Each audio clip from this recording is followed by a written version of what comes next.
Hi, we're back. It's Toby. And who else? Bill. Bill. All right, cool. We're gonna talk about some more records today. So we might as well jump into it. You didn't have anything to talk about. I went and saw a little recital at University of Texas last night. It was classical, and it was for a anniversary of Shostakovich, and they performed a mini opera about when Shostakovich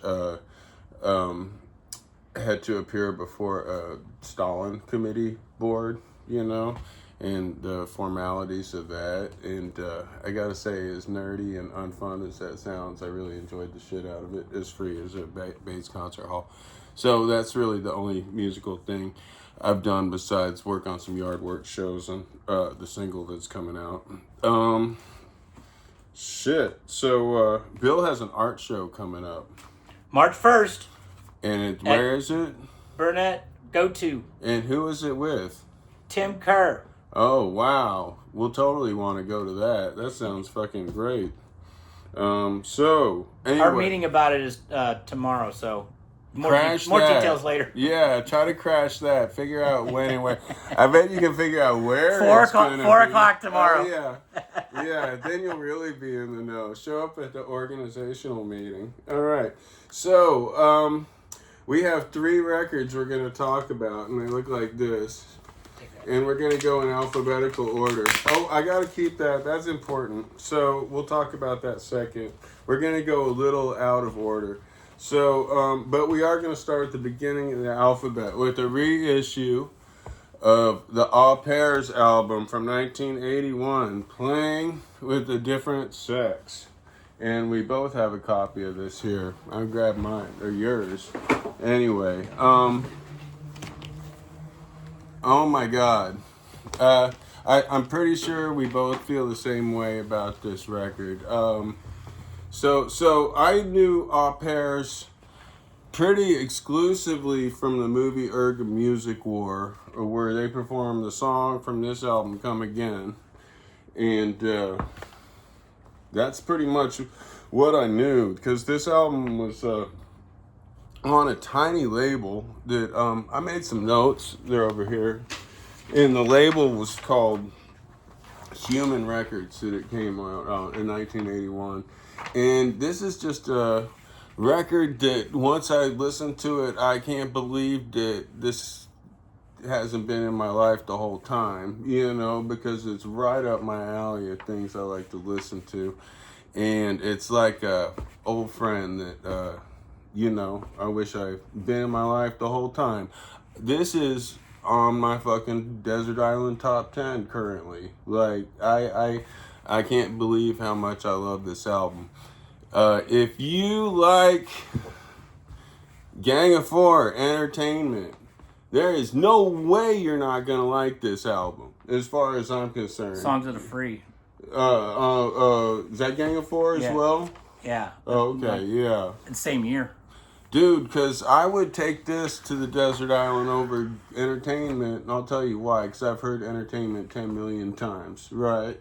And this is fresh to me, but it's got, it's not just like, that's not the only comparison to draw. What are you hearing here with Au Pairs? Yeah, well, Young Marble Giants at times, on the slower songs.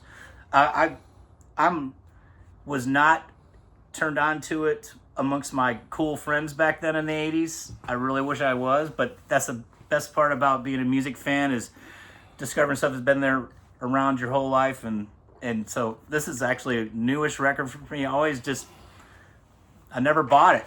And I freaking love it. It is like, I would say it's Desert Island just right now, for sure. It blew me away. Like, I mean, all that bands that were doing parallel bass playing, like, all of the chicken pot pie disco influence stuff, like Duran Duran, all of them were doing that heavy bass dance stuff, but some did it with more darker edge than others. Yeah, and this is it. They're intense. Also along the lines of Bow Wow Wow, Adam and the Ants. Yeah, the Slits. Yep, you know, for sure. And all of that stuff. And the thing is, kind of my go-to background comfort listening, not to give them a plug, is I've spent hundreds of hours. My daughter Darlene is banned from playing when she's here because she's heard it too much. Is Sirius XM First Wave station, just because I'm 55 years old. I'd like new wave music from the early 80s. It's kind of like comfort listening to me. That's what I put on Friday night when I'm just trying to chill and get ready to go out and do something fun. Puts me in the right mood, right? As lame as that is. Any one of these fucking songs would fit right in, like, to that format, and I might have heard them once on the Dark Wave show, you know? Like, why isn't this just in fucking regular rotation? Because they do kind of a revisionist history of what's cool. You know, it might not have been cool because then. they break up right before the Steve Lillywhite produced album. They didn't make it. They were just about to make it their commercial album. Okay, so this is the first album. They have a second album called Sense and Sensuality that's even harder to get. It's not been reissued yet. I was trying to find a copy of it. And did you hear it? I listened to it this morning. And did Steve Lillywhite produce it? No, he was gonna do the next one. Then they break up. Okay, because I like it, but production wise, they were getting into a little of that U2 guitars thing and the fucking gated drums. You know, just a little bit. Mm-hmm. And so I way preferred this production. But that being said, the second I see a good deal on Sense and Sensuality, I will be picking up that album because it's totally fucking great, right? I want to hear it. I haven't heard it yet. You hadn't heard it? Okay, I listened to it on YouTube today. Oh, and the other thing about Erg and Music War is that has never been officially on DVD or Blu-ray. Because it's a licensing nightmare, just like when heavy metal took forever. Like 500 acts, there's 35 acts on it, which means like 500 people have to sign off on it, right? So, but it's all on YouTube. You know, you can watch it. But do you have a favorite act on Erg Music War? Gary Newman? Gary Newman is kind of awesome on that, right? Yeah. Driving around in that car. God, I've watched that so I many haven't times. seen Erg Music War like since the 80s. So it's really? been so long, I kind of forgot about who's on it. Man, you know, I like Gang of Four doing He'd Sent in the Army. They're like, those guys' fucking jaws are grinding. There's a lot of bands out there that went on Erg Music where they kind of went nowhere after that. Alley Cats, There you go. Athletico Spiz, 80, All Pairs. Yeah. Unfortunately, sadly, no humor intended. Klaus Nomi. Yeah. I want to watch that Surf again now. Punks. Oh my god. Yeah. It was an IRS. They put out a reunion album a couple years ago. So you know who produced the Surf Punks album? Oh, I almost knew that one. Tell me. Fucking Daryl Dragon, the captain from Captain and Tennille. That's funny. I remember reading that. Oh, but okay, so do you have a favorite song on All Pairs playing with the different sex? I mean, first of all, I like the Bowie cover. So they do a cover. It's Repetition, which damn, it took me a second. It's a lesser known song from Lodger, which is, where would you rank Lodger in your favorite Bowie albums?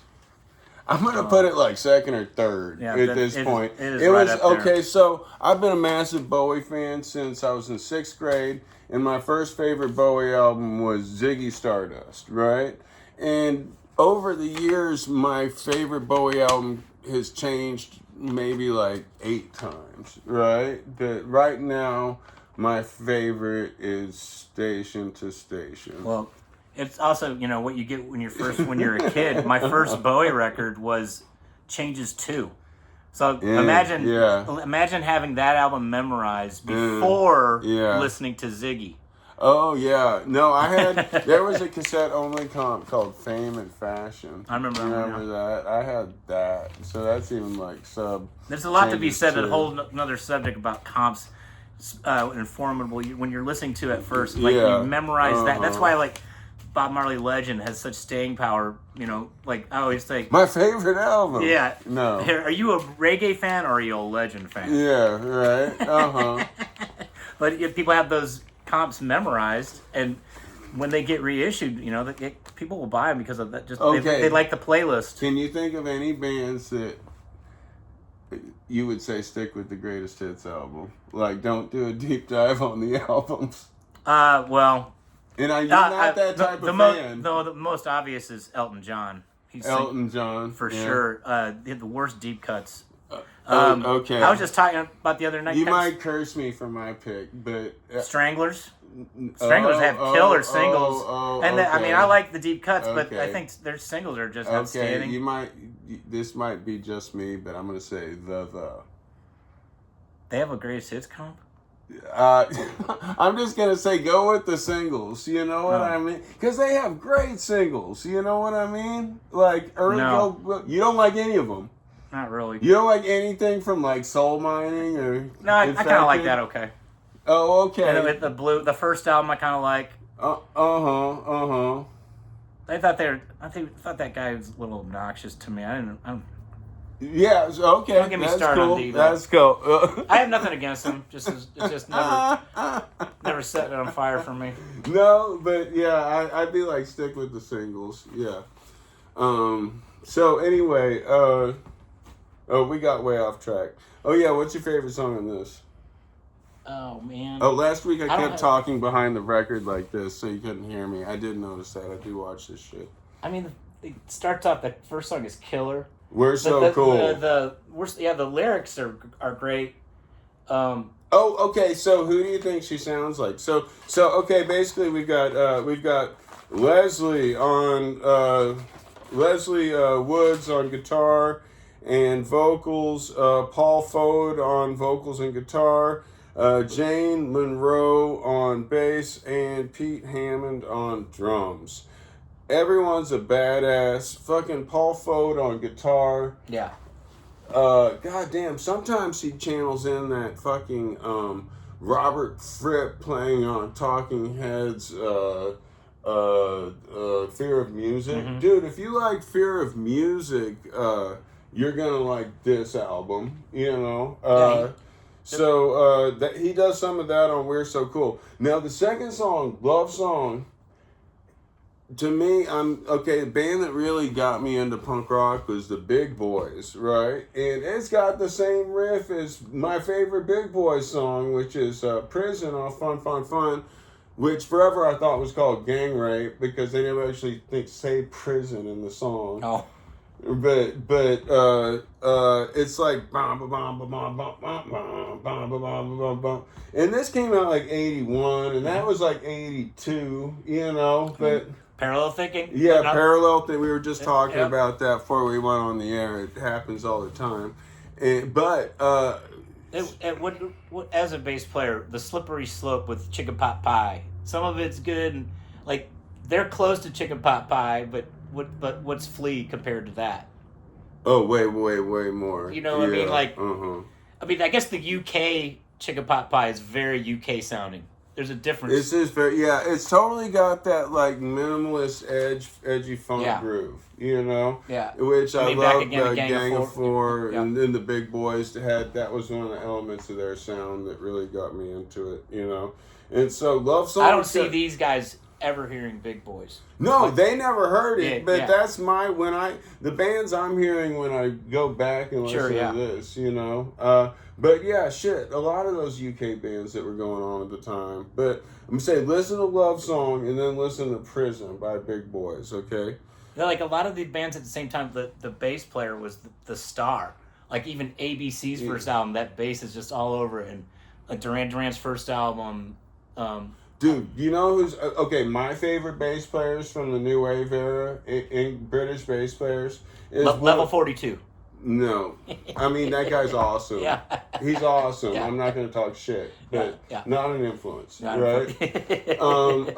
Homeboy from Simple Minds. Oh, who's right. on fucking everything. You're right. And those first four Simple Minds records. Insane. You're right. But by the time they got big in the U.S., he was not in the band. Yeah. But listen to the fucking bass playing on Simple Minds' New Gold Dream. Yeah. It's insane, right? I mean, the album before it, too. And I'm going to say I Travel. Graham Maybe from fucking Joe Jackson, you know? It has insane bass playing, but I love all the post-punk stuff, you know? What's the Jane Monroe from fucking All Pairs. Okay, so Is it here's Steve what... Knight from Elvis Costello. Oh, he's Attractions great. Yeah. Did I get the name wrong? Great. Lots of great bass playing. But Nick Lowe. Yep. He I think of him as a pub rock bass player. He did have hits in the new wave era. But, Yeah. Dude, I saw Billy Bremer from fucking You went to that Antone show? yes, and it was great. Awesome. The Crayolas opening for Billy Bremer from Rockpile. I wanted to go to that. Okay, so so Linda Woods, I saw some footage of her playing Leslie Woods. I'm sorry, I had an art teacher named Linda Woods, so that's gonna sneak in my head. But Leslie Woods tried to put together All Pairs, and everyone else has careers, and they didn't want to do it. But she's played some like little festivals. It looks like around the UK, and it looks great. But dude, I want to step As in. basically a kind of a new listener of this album and them period, seeing the video footage, what a great band to have seen back in the day. Oh my god, so good. I wonder if they came to the U.S. I guess they. I wonder where that Erga Music War is. That from that big L.A. shit? No, that looks like some British show. You tell me. I don't know. Yeah. Anyway. Damn. Anyway, I love this album. I think too. It's great. It's such a great discovery for me. Pretty much hearing it really kind of for the first time, and I am enjoying it. It just it reminds me of all the other stuff I like from this period, and I think anybody that's already knows this record be envious of me because I get to enjoy it right now. And That's right. Fresh air. That's right. Instead of me regretting that I hadn't always had this record, it's like the excitement I have. I'm not embarrassed at all that I do admit. I'm not embarrassed, but the reason we're talking about it is it's been reissued in the last week by. I can't. You have better vision. Music on Vinyl. Music on Vinyl put it out. So. We both got copies of it, and oh my god, do yourself a favor and get yourself a copy of this because if you haven't heard it. If you haven't heard it, if you don't already have a copy from back in the day. So, what we're gonna do here is I usually do alphabetical order, but today, hey, there's something else I wanted to talk about on this because the whole time I was listening to this, Leslie Woods has such a great voice. Is what I wanted to go. And I was like, a good front person. Damn, who is this? Because she plays guitar too, and she's a great guitarist too. But Paul Fode looks to be he's written books on guitar playing. I've seen so he's awesome. He's making me think of a lot of people I like. I'm surprised. My quick wiki read is like Leslie's the only one. Well, none of them stuck to music after a while. No, they all got out. She had another short-lived band, an all-female band. But the whole time it's stumping me is like, she's reminding me of someone. Who does her voice remind me of? Do you have any? Shelly was helping me out this morning. Leonard Cohen? No. Now, don't take this the wrong way because I'm going to say someone who I can't stand their music who has a great voice. I give up. Who? Natalie Merchant. Huh. And also Annabelle from Bow Wow Wow at times, and even Alison Moyet. I like Alison Moyet. Oh, she's great, right? I'm not going to shit talk her. I will shit talk. The worst big concert I've ever seen was Natalie Merchant at Lilith Fair. And I worked it. First of all, what are you doing there? I worked at Star Tickets. I saw everybody. So like, if I see, hold on. Let's take time. Toby was at the Lilith Fair. I worked in the box office at Lilith Fair, and when I got off work, that's who was on stage, right? And she was skipping around. Dude, she had like 7 musicians on stage being as unobtrusive as possible, trying to sound like a wind machine. And she was like skipping around with this Japanese kite, like back and forth. Anyway, It was so horrendous. She's the type of person that will walk around in a mall with Jack Kerouac on the road paperback in her back pocket just to show off that she's read it. Dude, my biggest hate watch video on YouTube is fucking 10,000 Maniacs cover of Peace Train. But fucking, have you seen the video for this? I have not. She's floating down the river and she keeps being joined by white people who are on the banks of the river, like, here, join the peace boat or whatever. And it's like, Peace boat. Ah, God damn. Oh my God, I'm not plugging the Peace I kind Train. of like that first 10,000 Maniacs if album, though. If you hate yourself, go watch the Peace Train video. Anyway, 10,000 Maniacs. Anyway, I can say I'll probably never watch that video. I saw it On in a purpose. hotel room last summer, and I couldn't take my eyes off it. It was like, oh my God, they're not doing this, you know. But I've got, so we're going to say Alison Moyet. Dude, she does have a similar voice. Dude, like, if, I'm not saying Natalie Merchant couldn't be in a cool band, you know, but there's a similar vocal quality. That she's got a really nice voice. I like listening to his voice. Anyway, they played Blackpool Rebellion Festival. It's kind of like Lower Class Brats play that. It's a big British festival. Anyway, I doubt they will be coming to the U.S., but I sure would like to see them. Maybe if, everyone gets really excited about this re-release, we'll be seeing them or something. Okay, so as a jump off, I want to talk about, I'm going to go a little bit out of order, and I'm going to talk about a band that put this out last year called Nape Neck, and all pairs from Birmingham. Nape Neck is from Leeds, where Gang of Four's from. Leeds, right? Didn't Throbbing Gristle start in Leeds? Who else from Leeds? Anyway, this album has a similar angular quality. Yeah. I saw these guys at Goner Fest last year, and for me, they were the band that stuck out in my mind. There were some other bands that bowled me over with their live show, Wesley and the Boys, Gross Motor. Nape Neck really had something interesting going on. I'm not sure if everyone... This is a record that, oh my God, I love it. Put it on in a room full of your friends and some people are going to tell you how annoying it is. But it's very angular in a similar way. It's got similar kind of bass playing. It's also... this is one guy and two girls. Claire Adams on bass, who I think is awesome in a similar way as Jane Monroe from fucking All Pairs. Well, it's angular, but the vocals are percussion sounding, basically. Very percussive vocals. Yeah, very percussive. Everyone sings on Nape Neck. When I first listened to this, I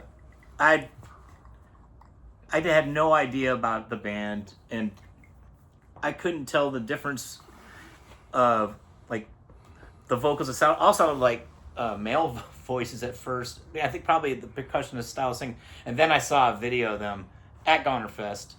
It's a good set, huh? Whoa. That was... Man, talk about tight and just rocking. Man, I can't wait to see them. I ordered this album. Thanks to you. Thanks, Toby. I got turned on to this record. I played it over and over and over again. I love this record. Don't ask me favorite songs because I was driving around. I'm always going to ask you what's your favorite song, so be ready. Well, there's one song that's an obvious influence, and it's called Pylon. Pylon is dope. That's my second favorite song on this. And my first favorite song is the last song on the album, Wide Awake, which has a groove that's kind of like my favorite. What's the record, the Pink record sound like? Is it similar? Their other one? Did you hear that? It sounds great, and I have it on order, and it's going to be here Friday. So I listened to it online, and okay, so this is Nape Neck's first proper album. Oh, okay. They had a 12-inch EP, and they had a comp album. There's two albums that came out in 2025 There was an EP that came out in 2022. I'm not sure which one's pink. I don't remember what color anything is. I think the pink one is the one that came out also in 2025. That's their cassette EPs. And I gotta say, a lot of their best songs are on those, like those earlier EPs. I would be like, there was immediately when I was listening to those online, I was like, okay, there's some songs I would definitely want to hear, when I see them again. But their guitar player, Bobby Grew. Oh man, are they playing at the South by? They just put all the list of the bands playing for South by. I don't know. Oh man, I gotta look now. I don't know. I did get a nice You got a note. chronicle here? I don't have a chronicle here. I got a nice note with this record because I ordered it from Tom Dash from Dot Dash Records saying, thanks for your order. I realized they were sold out of this at the Austin show. Here are a few download codes to make up for shipping. Thanks, Tom Dash. But this came out on 3 labels. Oh, okay. Dot Dash is just handling it in North America. Well, I'm getting the Canada one now. Whatever. Oh, you're getting that? Yeah. I don't know. There's I think the Europe one is, what's that? I'll quit talking behind the record. Yeah, that's the Dot Dash. Oh, that's Canadian. That's Dot Dash. This is Dot Dash. What's this? I thought Red Wig and OCC2. They're the 2 other labels. Anyway, so this sold out, and you're waiting on the repress. You ordered it too. Yep. Okay, so I really like the song Wide Awake. It's got a kind of he's in the Army groove. If you also like Gang of Four, they cite the X as an influence. What are you hearing influence-wise on this? Did you say who? The X. The Dutch band. Sure, yeah. I hear that, yeah. Uh-huh. I can't go... I honestly don't own any of their records. But, a contemporary band now, when they're young in their 20s, the influences could be... What's crazy is, you hear, Gang of Four Out Pairs and stuff, but there's probably, Green Day in it, too, because, whatever the kids grow up I'm not hearing Green Day in it. I'm just saying, whatever they heard as kids, that's in there too. That's in the mix. Okay, so I can totally relate to the rhythm section on this. It's got a similar rhythm section. They don't sound anything like Green Day, to be clear. No, it's got a similar rhythm section vibe as All Pairs. I love the bass playing, the drumming. The guitar playing is very unique. And the influence I'm hearing, which they might not be listening to, is Pat Place from the Contortions and Bush Tetras. Sure. I'm hearing a lot of that kind of reconstructionist kind of guitar playing, and there's a lot of slashing, taking the pick long ways and just going wah, wah, wah, wah, wah. And then it's going through a flange while you're doing that. So you'd have to mention someone like Keith Levine, from PIL, who I'm hearing. But you see, I'm old, so my influences one of the are things older. that I thought was funny what you said at the beginning is this could be a room clearer if you play it. Or it's not a room clear. I'm going to say some people are going to love it, and a few people are not going to be on board with it. But this. the thing is, when I first heard it, oh man, this is all over the place. But after playing it a couple more times, I started to get it. But then when I saw the live footage, it really makes sense. Yeah. It really is it's got great musicianship, great performers. I really can't wait to see them. The only reason I didn't go to their Austin show is I work at night, and I was working that night, and I would have gone to that. They were one of probably my top band at actual Goner Fest that I didn't already know about. Definitely my new band that I got hip to there was definitely Nape Neck that I was trying to talk about. And anyway, fucking great album. And try to order the second pressing of this when it comes out, because these kids are hip, Yep. Thumbs up. So we're going to go from the new to the old. But this record is great. Anyway, spoiler, we like it. I tend not to talk about stuff I don't like. In fact, I'm going to show you CD. Well, last time we talked about crappy covers records like the song choices are always lame. Yeah, so yeah, initially This is not one of those. Initially, I was not excited. I am significantly less excited when a band I like, I hear they're putting out a covers album. I'm like, okay, They all eventually do it just like a Christmas record. that's a holding pattern right there, right? You know, and we both agreed that we absolutely hate the fucking Deep Purple covers album that came out. Unlistenable, and we both like the last Deep Purple studio album a whole lot, like their last original album. Still my favorite chin rubbing intellectual choice song covers album is the Dean Worm one. His covers from album, Luna. Yeah, from. Yeah, I mean, whatever. Yeah, the song choices are so good, and like the Velvet Underground song from the Squeeze out. From Squeeze. Yes, I mean that album's horrible. But the cover he does is great. Oh yeah, and I think he does. Does he do this? Well, I'm just saying that song selection blew me away. We're like Patti Smith, who I love. Her song selection is so boring. Like the basic bitch taco stuff. Like a Doors cover, Jimi Hendrix cover. Not even the deep cut for Jimi Hendrix. And then Rules the World by Tears for Fears. Oh, God. Oh, really? Yeah. That is so bad. Dude, one of the worst covers I've ever heard was Joan Baez covering fucking Tears for Fears Shout at the, what was that called? The 1986, the Amnesty International concert. Do you remember that? No, but... Anyway, actually, what a common thing I'm is... really going off on well, shit no, I well, hate. how about this?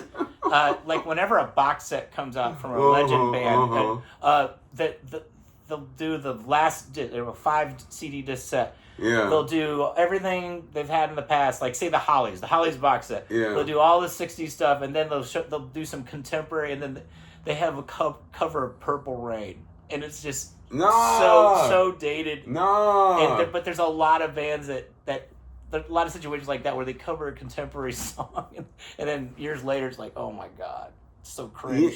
There's sometimes when like older artists will do a cover and like in my mind I'm thinking like, I know this song means something completely different to you because you were around when it came out, right? Yeah. But for me, this is a fucking corny ass song that's been on the radio my whole life, and I don't really need to hear it. Like the only song that comes. Okay. I love the Kinks. I'm not gonna talk shit about Ray Davies. Ray Davies, fucking songwriting genius, whatever. Not whatever. Songwriting genius. Okay, period. No. I'm not disputing that. I feel like the song that gets covered on this album, I'm Not Like Everyone Else, means something entirely more to a lot of people that are older than me than it does to me. Explain the premise of this, though. It's a tribute to Brian James, I'm but sorry. These are his favorite songs. These are Brian James, their original guitar player, Brian James from The Damned. Okay, before I talk shit, like nitpicking about this album, it's great. It's a tribute to Brian James. He passed last year, and they cover his favorite songs as like a posthumous gift to him, right? Which is just a completely sweet concept, and they pick some really good covers. Oh my God, there's some good ones. Do you have a favorite? Bill's favorite question. Oh man, definitely. Making Time's good. I like the I'm Not Like Everybody Else cover. I like Heart Full of Soul, killer. But the best surprise is the obscure one, the Lollipop Shop cover. It's great to see. Love to Fred Cole, man. It's great to see Fred Cole getting his proper. And this first song is There's a Ghost in My House. That's by Ardeen Taylor. That's an R&B song. Ardeen Taylor is Canadian. I had to look this up. I didn't know this. He's Canadian. He was on Motown. He had a British hit with There's a Ghost in My House and another song called Gotta See Jane. He had a minor American hit with Indiana Wants Me.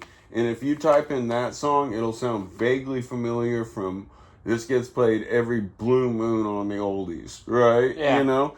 And Vanian's voice sounds so good. It sounds great. The Gimme Danger cover is made for them. It's great. My favorite song, the one that puts the biggest smile on my face, is their cover of See Emily Play by Pink Floyd. Good guitar playing, but sounds sensible. Awesome. Yeah, it's really good. And I love Syd Barrett, Pink Floyd, big fan. Hearing them do that cover. You Must Be a Witch is great. I don't think there's a stinker on here. There's not a stinker on there. It's all good. I think Summer in the City is the most odd one. I love it. But it's great. They tear it up on Summer in the City. And then Brian James is actually on. He plays guitar on the last time. On the last time, they have live recording of him on that. Oh wow! Well, you did a better job of reading the notes than I did. That's awesome. Anyway, this is a totally fun record. This is a fun covers record, and it's not that long. Like the second I'm severely ADHD. The second I looked to see when the album was going to end was 10 seconds before the album ended. So it's a quick album. It's a quick album. It's barely 30 minutes. Yeah. So really enjoyed this. They sound great. Dave Vanian's voice sounds great. I heard someone online complaining about like the production of Dave Vanian's voice in the last handful of fucking damn records. That was me texting you. Oh, I wasn't complaining. It's just the way. I don't even know who I'm talking to anymore. I wasn't complaining.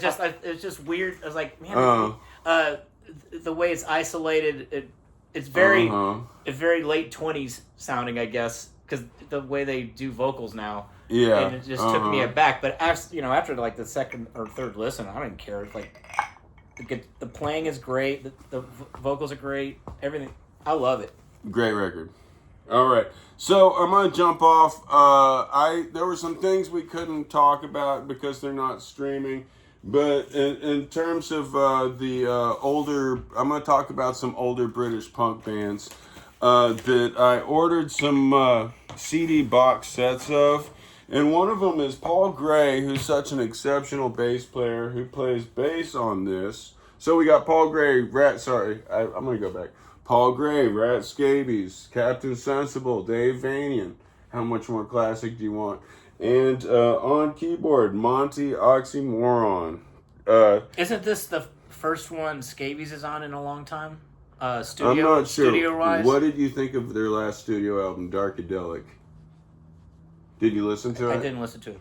Okay. I liked it. Kind of like the last Stranglers album.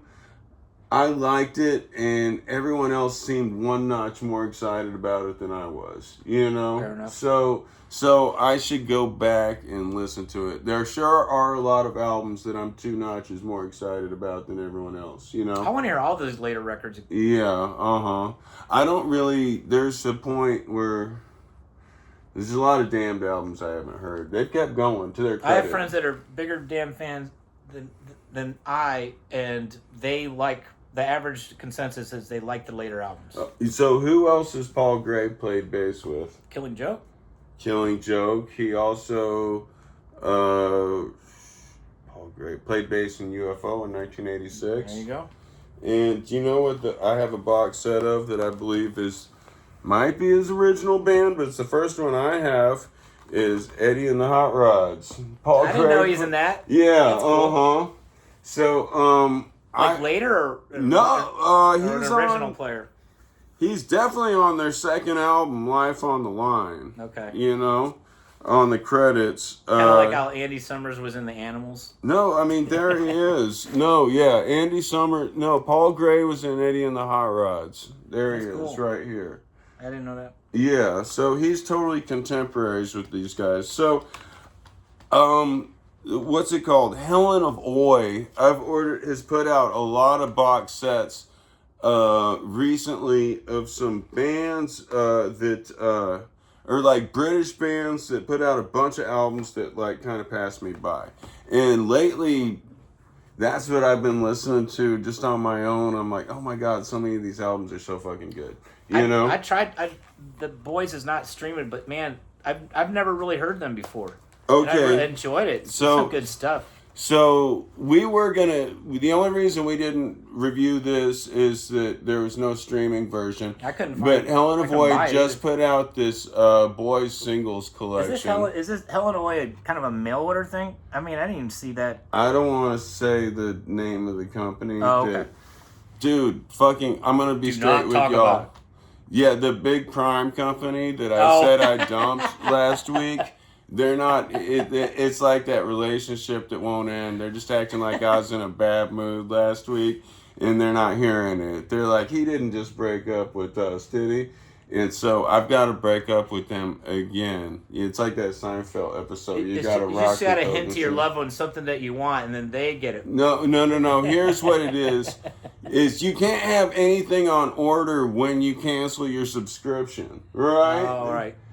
Like, so I had stuff that like, oh yeah, that's due next month. Well, you can't cancel. Like, I think that's what it is. They're just not hearing me while I have stuff on order, right? So anyway, I did order the Boys single set, and it's great. Oh boy.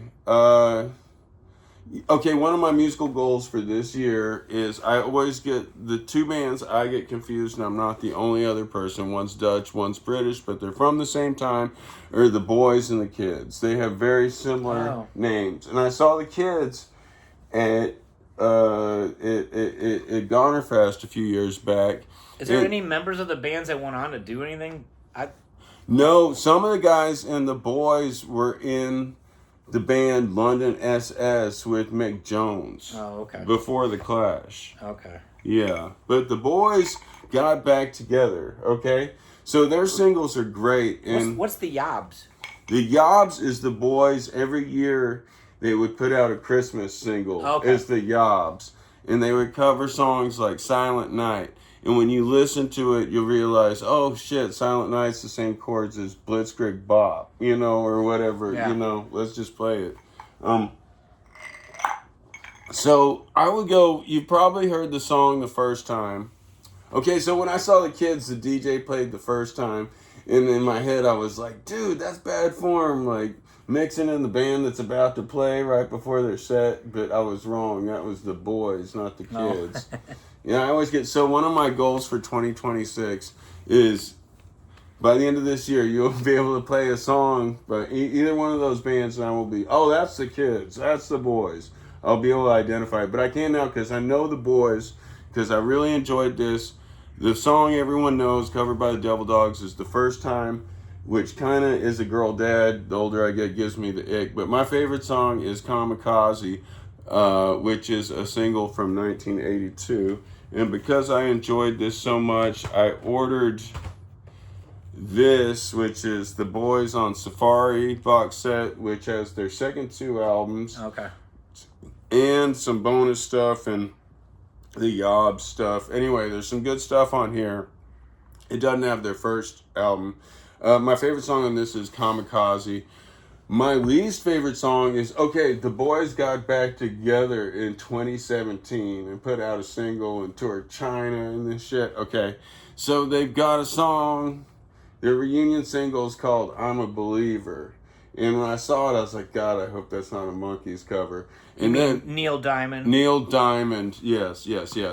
But then the song started, and I was like, God, I wish this was the Monkees cover. The Neil Diamond. Because, like, the singer has become a born-again Christian, and I'm not going to dislike. Johnny Cash wrote some great songs about finding Jesus. But, So did Bob Dylan. So did Dylan. But, goddamn, put an original spin on it. Not just, I'm a believer, I've seen the light. He's added nothing new to it at all. It's just like, oh my God, that fucking is awful. So anyway, but a lot of this is great, and it made me order this. They also sent me, on top of the Eddie and the Hot Rods, they didn't send it to me, I ordered it. Yeah, so anyway, and I ordered this, the Members, remember the Members? Oh, the Members. Did you really just say member the members? They're on Erga Music War doing the song Offshore Banking Business. Do you know that song? Remind me what they sound like. They've got a little bit of reggae Yeah, edge they're to them. Scotch. Okay. They're a little bit Scotch. Like the Specials.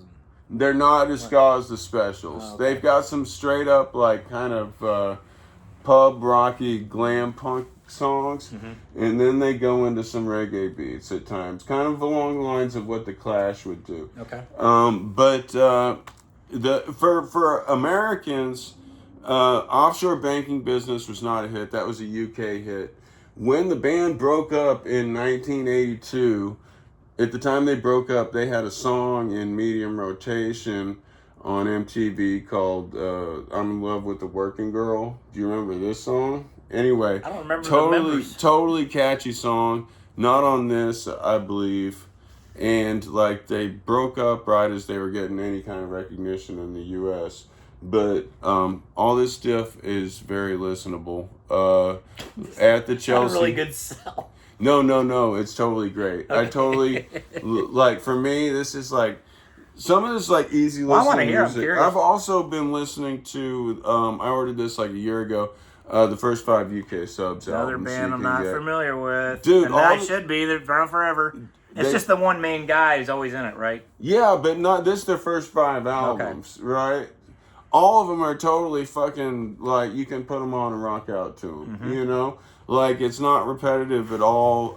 So like my easy listening lately has been kind of this like second period British punk stuff. You know, all the albums I don't know that any of fucking these passed me British by. bands that I miss out on, like Sham 69 or.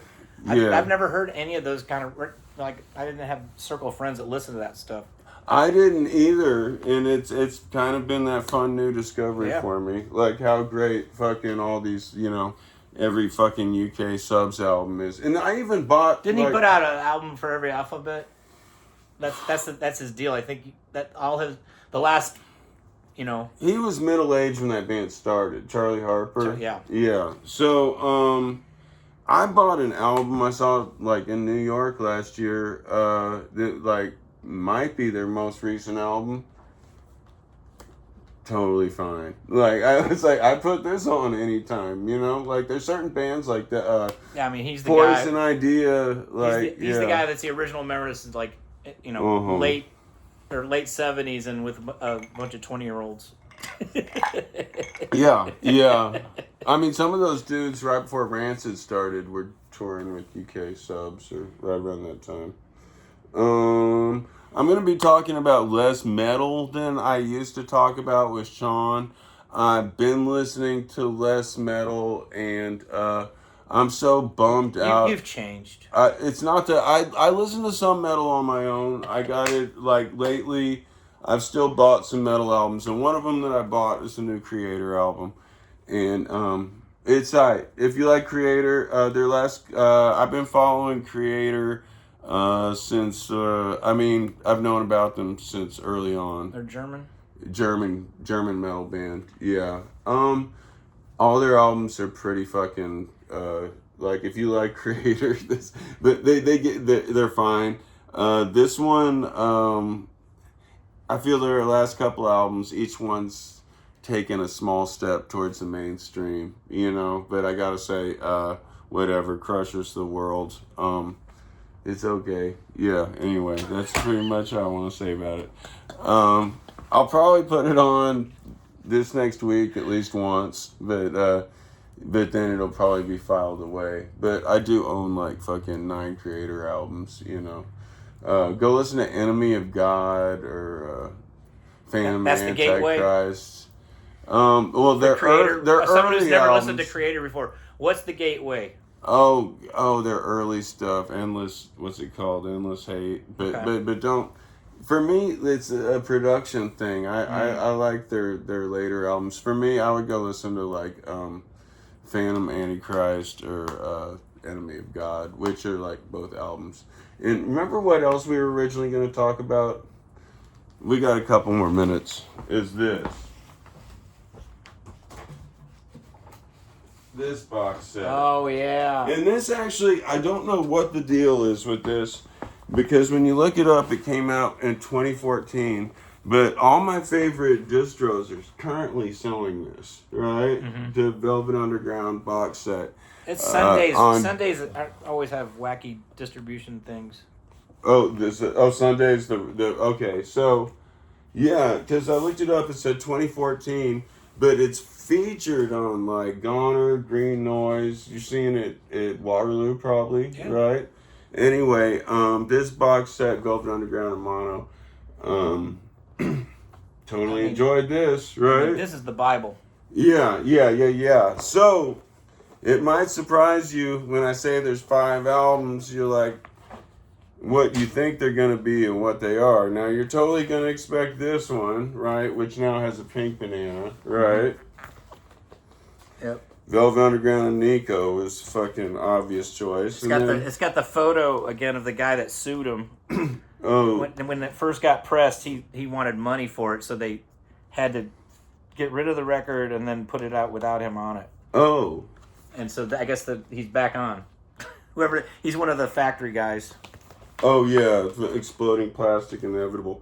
So it's got the second album, White Light, White Heat. Sounds great, Mom. It's got the third album. Yeah. The self-titled, really which is the first one I ever heard. Yeah. And it's got this album, which they're calling This is why you have to have the box. 1969. This is why you have to have the box set. Okay, so a lot But of this these is like songs, this has VU, the VU, and another View and Yeah. VU. Yeah. So those songs that they recorded, like Foggy Notion, I Can't Stand It, Stephanie Says, all those songs on VU and Other View, they're kind of compiled on this album, but it doesn't quite have all of them. right. But they sound great on it, right? The 1969 album. So it doesn't Let me have ask you loaded. this, for someone yeah. with a shitty record player, Yeah. does mono make a difference? I didn't hear a huge difference. These are albums I've had on cassette. I had, I think, all of these on cassette in the 80s, you know? So I've been a fan a long time. I gotta talk about this one. Okay, and here's the surprise, which is actually a Velvet Underground It's pretty album. much Velvet. Lou and John write songs, but she also covers Jackson Brown's one of his first songs. He was a kid. Jackson Brown is all over this record. Here's the She was dating connection him or between Jackson Brown, who's like 20 years old in 1967. He was one of the or people that 22. when she was starting out after she breaks up with Velvet Underground, he was the guitar accompanist when she was playing at the coffee shops.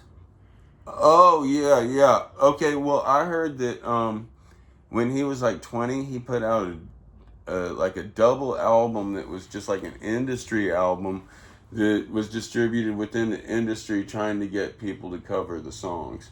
And Nico liked 2 or 3 songs on it and picked them out, you know? They're good songs. Yeah. Isn't Ferris of the Seasons, that's one of them? The first one, yeah.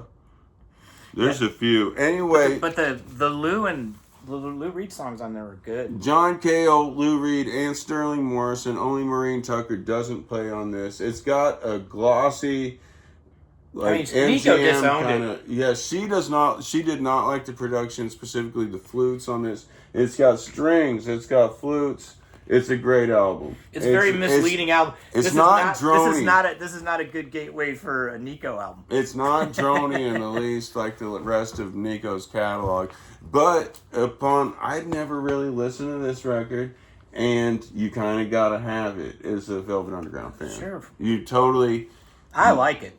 I like it's the flutes. great. You got to have it. I like the string It's a record of its time. It kind of reminds me of the production on the second, what's his name? Pink Moon. Nick Drake. Nick Drake album, Brighter Later. Yeah. Kind of like that. Yeah, same years. Yeah. much.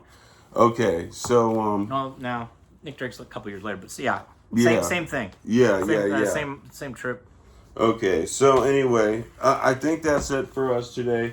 I'm not going to be here next week. I'm going to New York City. I have tickets to a couple plays. I'm going to see Chess on Broadway and what we did in our Moth Days, which is a new play by Wallace Shawn. Anyway, You see any shows tonight? what's going on? I don't know of anything. I was trying to find. I'm actually anyway. got some other stuff going on that's too boring to talk about. So thanks for joining us again, and thanks to everyone who's been watching our Bye, last guys. 5 episodes. And bye. See you soon.